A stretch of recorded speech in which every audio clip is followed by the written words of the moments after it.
ವಚನ ಸಾಹಿತ್ಯಕ್ಕೆ ಜೀವನವನ್ನೇ ಮುಡಿಪಾಗಿಟ್ಟ ಡಾಕ್ಟರ್ ಹಳಕಟ್ಟಿರವರ ಆದರ್ಶ ಅನುಕರಣೀಯ. ಇಂಡಿಪೆಂಡೆಂಟ್ ಸಂಗ್ರಾಮ್ ನ್ಯೂಸ್ಗೆ ಸ್ವಾಗತ. ಕಾಲಗರ್ಭದಲ್ಲಿ ಹುದುಗಿ ಹೋಗಿದ್ದ ಸಾವಿರಾರು ವಚನಗಳನ್ನು ಸಂಗ್ರಹಿಸಲು ಜೀವನವನ್ನೇ ಮುಡುಪು ಇಟ್ಟ ವಚನ ಪಿತಾಮಹ ಡಾಕ್ಟರ್ ಫಗು ಹಳಕಟ್ಟಿರವರ ಆದರ್ಶಗಳು ಅನುಕರಣೀಯ ಎಂದು ಶರಣ ಸಾಹಿತಿ ಶಂಭು ಹೆಗಡಾಳ್ರವರು ಹೇಳಿದರು. ಅವರು ಧಾರವಾಡ ಜಿಲ್ಲಾ ಕನ್ನಡ ಸಾಹಿತ್ಯ ಪರಿಷತ್ತು ಸಾಹಿತ್ಯ ಭವನದಲ್ಲಿ ಗುರುವಾರ ಏರ್ಪಡಿಸಿದ್ದ ಹಳಕಟ್ಟಿ ಜನ್ಮದಿನದ ಮುಖ್ಯ ಅತಿಥಿಗಳಾಗಿ ಆಗಮಿಸಿ ಮಾತನಾಡಿದರು. ನ್ಯಾಯಾಂಗದ ಬಗ್ಗೆ ಅಪಾರ ಜ್ಞಾನ ಹೊಂದಿ ಸಂಪತ್ತು ಗಳಿಸುವಂತಹ ಆಸಕ್ತಿ ತೊರೆದೆ ಜ್ಞಾನ ಸಂಪತ್ತು ಕ್ರೋಢೀಕರಣ ವಚನ ಸಾಹಿತ್ಯವನ್ನ ಅಜರಾಮರಗೊಳಿಸಲು ಉಪವಾಸ ವನವಾಸ ಅನುಭವಿಸಿದ ಹಳಕಟ್ಟಿ ಸಕಲರಿಗೂ ದಾರಿದೀಪ ಆಗಬೇಕೆಂದು ಅವರು ನುಡಿದರು.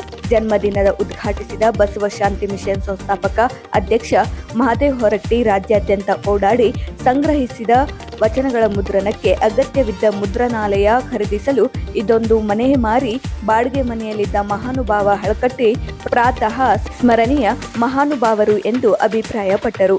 ಕನ್ನಡ ಸಾಹಿತ್ಯ ಪರಿಷತ್ತು ಜಿಲ್ಲಾಧ್ಯಕ್ಷರಾದ ಡಾಕ್ಟರ್ ಲಿಂಗರಾಜ್ ಅಂಗಡಿರವರು ಕಾರ್ಯಕ್ರಮದ ಅಧ್ಯಕ್ಷತೆ ವಹಿಸಿದ್ದರು. ವಿಶ್ವನಾಥ್ ಅಂಗಡಿ ಮುಖ್ಯ ಅತಿಥಿಗಳಾಗಿ ಆಗಮಿಸಿದ್ದರು. ಪ್ರೊಫೆಸರ್ ಕೆಎಸ್ ಕೋಜಲ್ಗಿ ಪ್ರಾಸ್ತಾವಿಕವಾಗಿ ಮಾತನಾಡಿದರು. ಡಾಕ್ಟರ್ ಜಿಂದತ್ ಹಡಗ್ಲಿ ಕಾರ್ಯಕ್ರಮವನ್ನ ನಿರೂಪಿಸಿದರು. ಪ್ರಮಿಳಾ ಜಕ್ಕನ್ನವರ್ ಪ್ರಾರ್ಥನೆ ಸಲ್ಲಿಸಿದರು. ಮಾಜಿ ಮೇಯರ್ ಮೋಹನ್ ಎಕ್ಬೋಟೆ, ಸಾಹಿತಿಗಳಾದ ಡಾಕ್ಟರ್ ರಾಯ್ ಧಾರವಾಡ್ಕರ್, ಈಶ್ವರ್ ಸನಕಲ್, ರಂಗಕರ್ಮಿ ಜಂಗು ಚಂದ್ರಕೊಡ್ಲ್, ಬಸನಗೌಡ ಪಾಟೀಲ್, ಮುನೇನ್ಕೊಪ್ ದತ್ತಿ ಕಾರ್ಯಕ್ರಮಗಳು ಇದೇ ಸಂದರ್ಭದಲ್ಲಿ ನಡೆದವು. ದತ್ತಿ ದಾನಿಗಳ ಪರವಾಗಿ ಮಧುಮತಿ ಸನ್ಕಲ್ ಮಾತನಾಡಿದರು. ತಾಲೂಕಾ ಕನ್ನಡ ಸಾಹಿತ್ಯ ಪರಿಷತ್ತು ಅಧ್ಯಕ್ಷ ಮಹಾಂತೇಶ್ ನರೇಗಲ್ ವಂದಿಸಿದರು. ಅನಿಲ್ ಧಾರವಾಡ್ಕರ್, ಸುಜಾತಾ ಧಾರವಾಡ್ಕರ್, ಪತ್ರಕರ್ತ ಗಣೇಶ್ ಜೋಶಿ, ನ್ಯಾಯವಾದಿ ಕೋರಿ ಶೆಟ್ಟರ್, ಚಿಂತನ್ ಹತ್ತಿಕಾಡ್, ಎಸ್ ದೊಡ್ಮನಿ ಮುಂತಾದವರು ಕಾರ್ಯಕ್ರಮದಲ್ಲಿ ಪಾಲ್ಗೊಂಡಿದ್ದರು.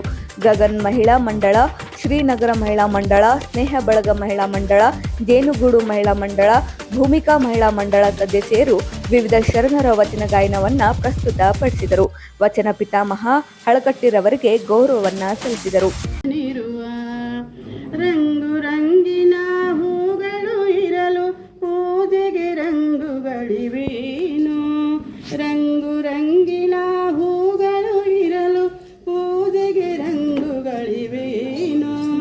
ರಂಗಿನ ಹೂವೇ ನಿನ್ನಾತ್ಮ ಪೂಜೆಯಂಬುದಿ ಪರಮಾತ್ಮ. ಡಾಕ್ಟರ್ ಫಗು ಹಳಕಟ್ಟಿ ಇಂದು ನನ್ನ ಸಂಗ್ರಹಿಸಿದೆ.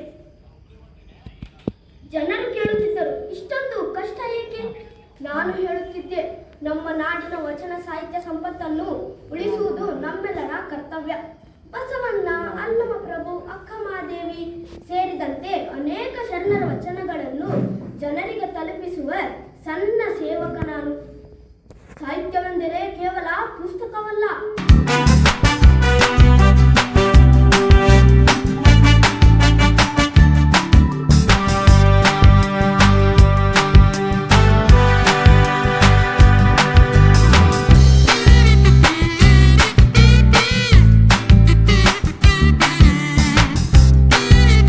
ಫಗು ಹಳಕಟ್ಟಿಯವರು ಅವರ ಜೀವನ ತ್ಯಾಗಮಯ ಜೀವನ.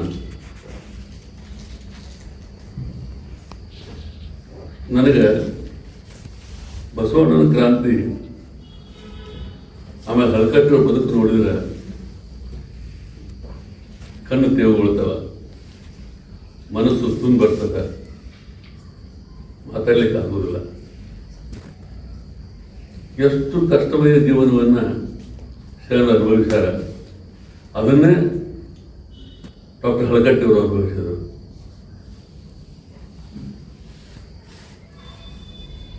ನಾವು ಒಂದು ಫಗು ಹಳಕಟ್ಟಿಯವರು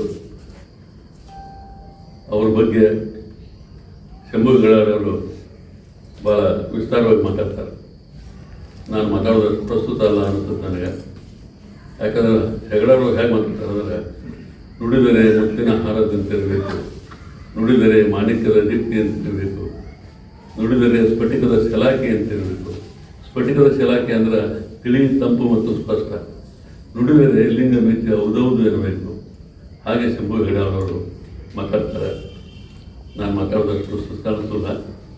ಆದರೆ ಒಂದೆರಡು ಮಾತುಗಳನ್ನು ಹೇಳಬೇಕಂತಂದ್ರೆ, ಇಡೀ ಜಗತ್ತಿನ ದಾರ್ಶನಿಕ ಕವಿ H.W. ಲಾಂಗ್ಫೆಲೋ ತಮ್ಮ ಒಂದು ಕವನದಲ್ಲಿ ಹೇಳ್ತಾರೆ, lives of great men all remind us who can make our lives sublime.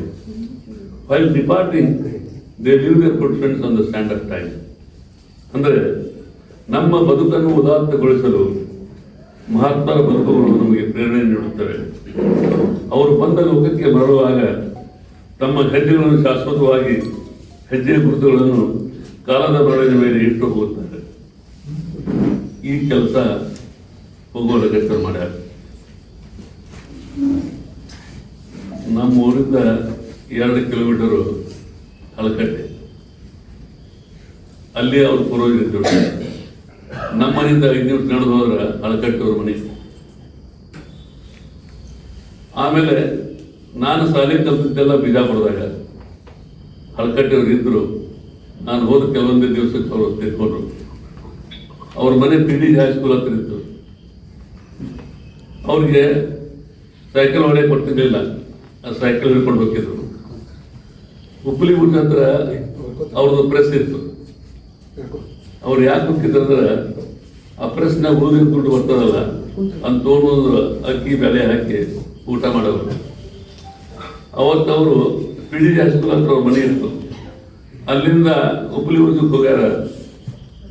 ಡಬ್ಬ್ಯಾಗ ಏನಾಯ್ತಪ್ಪ ಗಲ್ಯದಾಗ ಅಂತ ಕೇಳಿದ್ರ, ಗಲ್ಯದಾಗ ಏನು ಇರುವುದಿಲ್ಲ.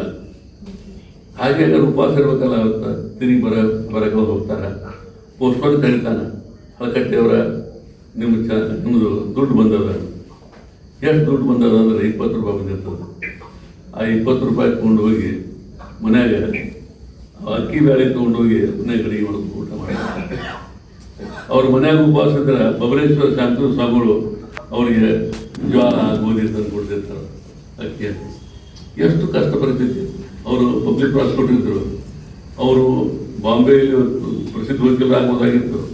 ಕಾಯದಳು ಗುರುಲಿಂಗ ಜಂಗಮದಾಯತವನರಿಯಲ್ಕೆ ಸುಲಭೋಪಾಯದಿಂದಿದರಿಟ್ಟು ಬಾಹ್ಯಸ್ಥಲಕ್ಕೆ ಕುರುಹಾಗಿ ದಾಯದೋರಿ ಸಮಸ್ತ ಭಕ್ತನಿಕಾಯವನು ಪಾವನವು ಮಾಡಿದ ರಾಯಪೂರ್ವಾಚಾರ್ಯ ಸಂಗನ ಬಸವ ಶರಣಾರ್ಥಿ. ಪ್ರಾತಸ್ಮರಣೀಯರಾದಂಥ ಬಸವಾದಿ ಶಿವಶರಣರನ್ನು ನೆನೆದುಕೊಂಡು ಪ್ರಪಂಚದೆಲ್ಲ ದಾರ್ಶನಿಕರಲ್ಲಿ ಭಕ್ತಿಯಿಂದ ವಂದಿಸಿ, ವಚನ ಪಿತಾಮಹ ಡಾಕ್ಟರ್ ಫೋಗು ಹಳಕಟ್ಟಿಯವರನ್ನು ಭಕ್ತಿಯಿಂದ ನೆನೆಸಿಕೊಂಡು ಇವತ್ತಿನ ಅವರ ಜನ್ಮದಿನದ ಕಾರ್ಯಕ್ರಮ. ಇದು 146ನೇ ಅವರ ಜಯಂತಿ. ಕನ್ನಡ ಸಾಹಿತ್ಯ ಪರಿಷತ್ತಿನಲ್ಲಿ ಕಾರವಾರ ಜಿಲ್ಲಾ ತಾಲೂಕು ಘಟಕದ ಆಶ್ರಯದಲ್ಲಿ ನಡೀತಕ್ಕಂಥ ಅವರ ಜನ್ಮದಿನ ಕಾರ್ಯಕ್ರಮ. ಇಲ್ಲಿ 4 ದತ್ತಿಗಳು ಕೂಡ ನಡೀತಾ ಇದ್ದಾವೆ. ಯಾರ ಹೆಸರಲ್ಲಿ ದತ್ತಿಯನ್ನು ಇಟ್ಟಿದ್ದಾರೋ ಅವರು ಮಹನೀಯರೇ.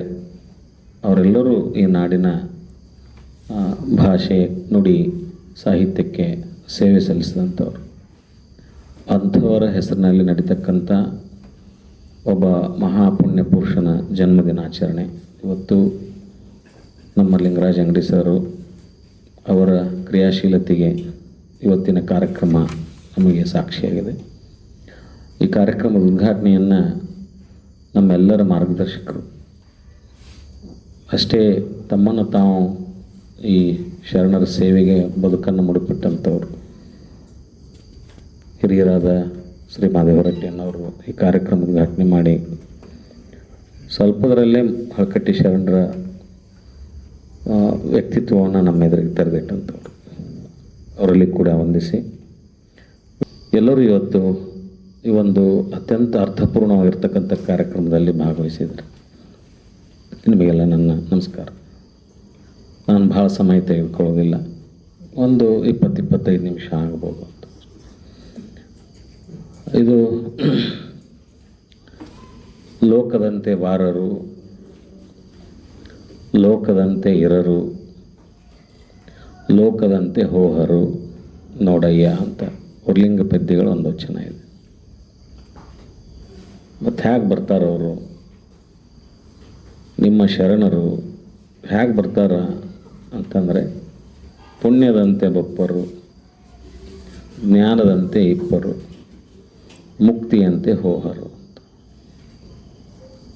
ನಾವು ಹಿಂಗಿರ್ತೇವೇನೋ ಅಂತ. ನಾವು ಪುಣ್ಯದಂತೆ ಬಂದೇವೋ ಹೆಂಗೋ, ಜ್ಞಾನದಂಗೆ ನಾವು ಅದೇವೇ ಹೆಂಗೋ, ಹೋಗೋದ್ರ ಮುಕ್ತಿ ಹಿಂಗೆ ಹೋಗ್ತೇವೆ ಹೆಂಗೋ, ನಮ್ಮನ್ನು ನಾವು ಮೊದಲು ಅವಲೋಕನ ಮಾಡ್ಕೋಬೇಕು. ನಂತರ ಹಳಕಟ್ಟಿ ಶರಣರಾಗಲಿ ಇನ್ನೊಬ್ಬರಾಗಲಿ ಅರ್ಥ ಆಗಲಿಕ್ಕೆ ನಮಗೆ ಸಾಧ್ಯ. ದೊಡ್ಡವರನ್ನು ನೆನೆಯೋ ಸಂದರ್ಭದಲ್ಲಿ ಅವ್ರ ಮುಂದೆ ಸ್ಕೇಲ್ ಆಗಿ ನಮ್ಮ ಬದುಕನ್ನು ಇಟ್ಕೋಬೇಕು. ನಾವು ಭಾಳ ಕಡೆ ಇಡುವುದಿಲ್ಲ ಅಂದ್ರೆ ನಮ್ಮನ್ನು ನಾವು ಅವ್ರ ಬದುಕಿನ ಮುಂದೆ ಇಟ್ಕೊಳ್ಳೋದು ಮರಿತೇವೆ. ನಾವು ಬರೀ ನೆನಿತೇವೆ, ಅವ್ರ ಬಗ್ಗೆ ಹೇಳ್ತೇವೆ, ಅವ್ರು ಹಿಂಗೆ ಮಾಡಿದ್ರೆ ಅಂತೇವಿ. ನಮ್ಮ ವ್ಯಕ್ತಿತ್ವವನ್ನು ಅವ್ರ ಮುಂದಿಟ್ಟು ನಾವು ಅಳತೆ ಮಾಡ್ಕೊಳ್ಳೋಂಗಿಲ್ಲ. ಈ ಮನೋಭಾವ ಬರೋದನ್ನ ಎಷ್ಟು ಮಹಾತ್ಮರನ್ನ ಎಷ್ಟು ಸಲ ನೆನೆಸಿದರೂ ಈ ವ್ಯವಸ್ಥೆ ಬದಲಾಗೋದಿಲ್ಲ.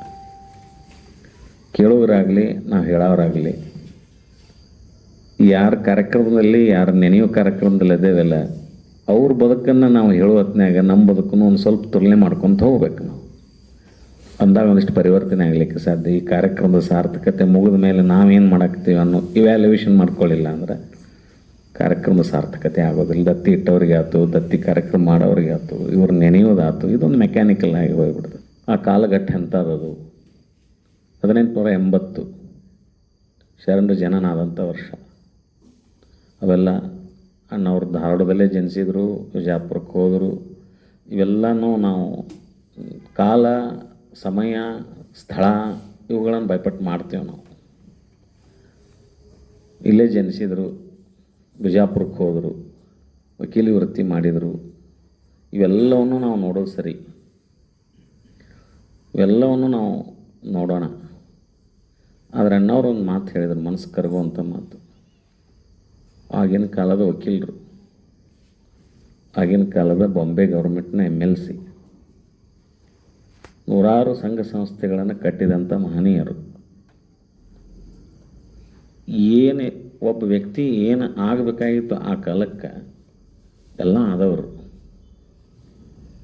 ಆದ್ರೆ ಬಡತನ ಇತ್ತು. ಯಾಕೆ? ಇಲ್ಲೇ ವ್ಯತ್ಯಾಸ ನಮಗೂ ಮತ್ತು ಅವ್ರಿಗೆ ನಾವು ನೆನೆಸುವಾಗ ಇದನ್ನು ನಾವು ಪ್ರಶ್ನೆ ಹಾಕ್ಕೋಬೇಕು. ಅಣ್ಣವ್ರು ಹೇಳಿದ ಒಂದು ಮಾತು ಹಿಡ್ಕೊಂಡು ಹೋಗೋಣ. ನಾವು ಬ್ಯಾಳಿ ಬೆಲ್ಲ ತರಾಕೂ ರೊಕ್ಕಿರಲಿಲ್ಲ. ಅವರೇನು ಅನಕ್ಷರಸ್ಥರಾಗಿದ್ರ? ಅವರೇನು ಸಮಾಜದಲ್ಲಿ ನಿರ್ಲಕ್ಷ್ಯಕ್ಕೆ ಒಳಪಟ್ಟಂಥ ಸಮುದಾಯಕ್ಕೆ ಸೇರಿದವರಾಗಿದ್ರ?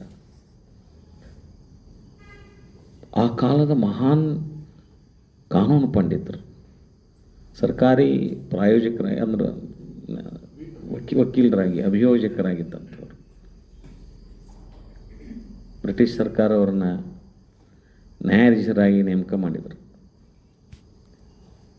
ಅವರು ಈ ಕೆಲಸ ಬಿಟ್ಟು ನ್ಯಾಯಾಧೀಶರಾಗಿ ಬಿಟ್ಟಿದ್ರೆ ಅವರು ಈ ದೇಶದ ಪ್ರಥಮ ಮುಖ್ಯ ನ್ಯಾಯಾಧೀಶರಾಗಿ ನೇಮಕ ಆಗಿ ರಿಟೈರ್ ಆಗ್ತಿದ್ರು. ಈ ಭಾರತ ದೇಶದ ಇತಿಹಾಸದಲ್ಲಿ ಸರ್ವೋಚ್ಚ ನ್ಯಾಯಾಲಯದ ಪ್ರಥಮ ಮುಖ್ಯ ನ್ಯಾಯಾಧೀಶ, ಚೀಫ್ ಜಸ್ಟಿಸ್ ಆಫ್ ಇಂಡಿಯಾ ಅಂತ ಕರಿತೇವೆ ನಾವು. ಅವ್ರು ಹಾಕಿದ್ರು. ಅವ್ರು ಒಲ್ಲೆ ಅಂತ ಬಿಟ್ಟ ಮೇಲೆ ಅವ್ರ ಜಾಗಕ್ಕೆ ಹೋದವರು ಕೊನೆಗೆ ಅವ್ರು ರಿಟೈರ್ ಆಗಿದ್ದು ಚೀಫ್ ಜಸ್ಟಿಸ್ ಆಫ್ ಇಂಡಿಯಾ. ಇದು ತ್ಯಾಗ. ಇಂಥವು ಭಾಳಷ್ಟು ಬಿಟ್ಟರು ಅವರು. ಇಂಥವು ಭಾಳಷ್ಟು ಅವಕಾಶಗಳನ್ನು ಬಿಟ್ಟರು. ಏನಿತ್ತು ಅವರಲ್ಲಿ? 80ರಲ್ಲಿ ಹುಟ್ಟಿದರು, 1901ರಲ್ಲಿ BA ಮುಗಿಸಿದರು, 1904ರಲ್ಲಿ LLB ಮುಗಿಸಿದರು. ಅವ್ರು 24 ವರ್ಷಕ್ಕೆ ಅವರು ವಕೀಲರಾದರು. ಅವ ವಕೀಲರೇ ಇದ್ದಿದ್ದಿಲ್ಲ. ಮುಂಬೈ ಪುಣಾಕ್ಕೆ ಹೋಗಿ BA ಮಾಡೋದು, LLB ಮಾಡೋದು. ಲಿಂಗಾಯತ್ ವಿದ್ಯಾರ್ಥಿ ಸಂಸ್ಥೆ ಅವಾಗ 1883ರಲ್ಲಿ ಪ್ರಾರಂಭ ಆಗಿತ್ತು. ಲಿಂಗರಾಜ್ ದೇಸಾಯರು ಇನ್ನುಳಿದ ಎಲ್ಲ ಮಹನೀಯರು ಸೇರಿಕೊಂಡು ಎಲಿ ಅಂತ ಕರಿತೀವಲ್ಲ, ಒಂದು ಧಾರವಾಡದಲ್ಲಿ ಟೌನ್ ಹಾಲ್ ಅಂತ ಕರಿತೀವಲ್ಲ, ಇದಕ್ಕೊಂದು ದೊಡ್ಡ ಇತಿಹಾಸ ಇದೆ. ಅಲ್ಲಿ ಬಡ ಮಕ್ಕಳಿಗೆ ವಿದ್ಯಾಭ್ಯಾಸಕ್ಕಾಗಿ ಒಂದು ಲಿಂಗಾಯತ್ ಫಂಡನ್ನು ಮಾಡಿದರು. ವನ್ನಿ ಪಾತ್ರೆ ತಂದು ಹೊತ್ತು ಹೋಗುವ ಮುನ್ನ ಪೂಜಿಸು ಲಿಂಗವೇ, ಹೊತ್ತು ಹೋದ ಬಳಿಕ ನಿನ್ನಾರು ಬಲ್ಲರು ಹೊತ್ತು ಹೋದ ಬಳಿಕ ನಿನ್ನಾರು ಬಲ್ಲರು ಹೊತ್ತು ಹೋಗದ ಮುನ್ನ ಮೃತ್ಯು ಒಯ್ಯುವುದ ಮುನ್ನ ಹೊತ್ತು ಹೋಗುದ ಮುನ್ನ ಮೃತ್ಯು ಒಯ್ಯುದ ಮುನ್ನ ಹೊತ್ತು ಹೋಗದ ಮುನ್ನ ಮೃತ್ಯು ಒಯ್ಯುದ ಮುನ್ನ ಹೊತ್ತು ಕೆಲಸವ ಮಾಡು ಕೂಡಲ ಸಂಗಮ ದೇವ ಹೊತ್ತು ಕೆಲಸವ ಮಾಡು ಹೊತ್ತು ಕೆಲಸವ ಮಾಡು ಹೊತ್ತು ಕೆಲಸವ ಮಾಡು ನೀನು ತಾಯಿ ನೀನು ತಂದೆ ನೀನು ತಾಯಿ ನೀನು ಬಂಧು ನೀನು ಬಳಗ ನೀನು ಬಂಧು ನೀನು ಬಳಗ ನೀನು ನೀನಲ್ಲದೆ ಮತ್ತಾರು ಇಲ್ಲ ನೀನಲ್ಲದೆ ಮತ್ಯಾರು ಇಲ್ಲ ಹಾಲಲದ್ದು ನೀರಲದ್ದು ಹಾಲಲದ್ದು ನೀರಲದ್ದು ಕೂಡಲ ಸಂಗಮ ದೇವಾ ಕೂಡಲ ಸಂಗಮ ದೇವಾ ಲಿಂಗವ ಪೂಜಿಸಬೇಕು ಲಿಂಗವ ಪೂಜಿಸಬೇಕು ಲಿಂಗವ ಪೂಜಿಸಬೇಕು ಊರ ಕೋಳಿ ಕೂಗದ ಮುನ್ನ ಕಾಡ ನವಿಲು ಒದರದ ಮುನ್ನ ಊರ ಕೋಳಿ ಕೂಗದ ಮುನ್ನ ಕಾಡ ನವಿಲು ಒದರದ ಮುನ್ನ ಲಿಂಗವ ಪೂಜಿಸಬೇಕು ಲಿಂಗವ ಪೂಜಿಸಬೇಕು ಗೋವು ಕೊಲುವ ಪಾಪಿಗಳ ಧ್ವನಿಯು ಕೇಳದ ಮುನ್ನ ದುಂಬಿ ಮುಟ್ಟಿ ಪುಷ್ಪ ಮಲಿನವಾಗದ ಮುನ್ನ ಗೋವು ಕೊಲುವ ಪಾಪಿಗಳ ಧ್ವನಿಯು ಕೇಳದ ಮುನ್ನ ಬೆಟ್ಟದ ಮೇಲೊಂದು ಮನೆಯ ಮಾಡಿ ಮೃಗಗಳಿಗಂಜಿದೊಡೆಯಂತಯ್ಯ ಬೆಟ್ಟದ ಮೇಲೊಂದು ಮನೆಯ ಮಾಡಿ ಮೃಗಗಳಿಗಂಜಿದೊಡೆಯಂತಯ್ಯ ಸಮುದ್ರದ ಕಡೆಯಲೊಂದು ಮನೆಯ ಮಾಡಿ ಸಮುದ್ರದ ಕಡೆಯಲೊಂದು ಮನೆಯ ಮಾಡಿ ನೊರೆತರೆಗಳಿಗಂಜಿದೊಡೆಯಂತಯ್ಯ ಎಂತಯ್ಯ ಬೆಟ್ಟದ ಮೇಲೊಂದು ಮನೆಯ ಮಾಡಿ ಮೃಗಗಳಿಗಂಜಿದೊಡೆಯಂತಯ್ಯ ಬೆಟ್ಟದ ಮೇಲೊಂದು ಮನೆಯ ಮಾಡಿ ಮೃಗಗಳಿಗಂಜಿದೊಡೆಯಂತಯ್ಯ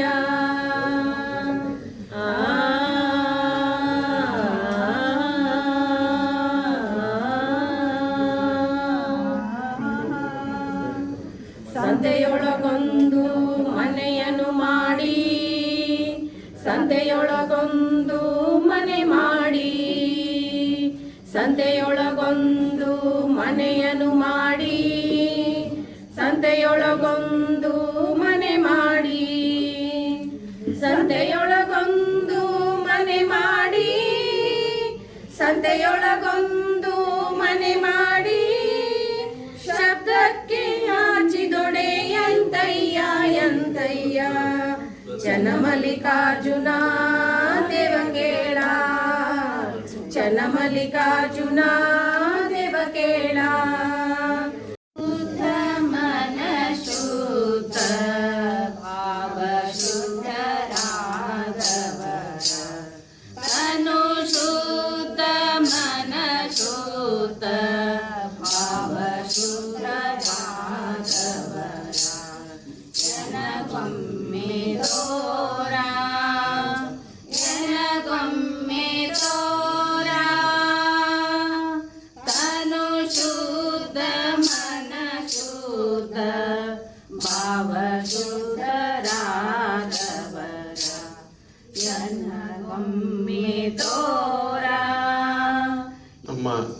ಕರ್ನಾಟಕದ ವಚನ ಪಿತಾಮಹ ಅಂಥೇಳಿ ಎಲ್ಲರೂ ಅತ್ಯಂತ ಉತ್ಸಾಹಭರಿತವಾಗಿ ಇವತ್ತು 126ನೇದು ನಾವು ಆಚರಿಸ್ತಾ ಇದ್ದೇವೆ.